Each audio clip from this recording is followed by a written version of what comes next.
பொண்ணு அழகா இருந்தா காதலிக்கலாம் போல் இருக்கே.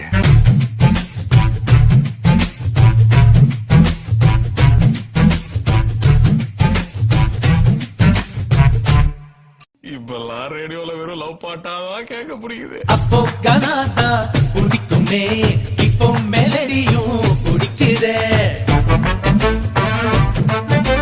குஷி இடுப்ப மட்டும் பார்த்தவன் கண்ண நிமிர்ந்துதான் பாக்குற.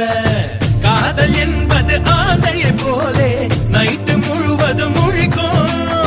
கம்பன் வீட்டு நாயை போலே கவிதையா அது குறைக்கும். அவன் தும்மல் அழகுடா, பிம்பிள் அழகுடா, சோம்பல் அழகுடா. வசந்த முல்லை போலே வந்து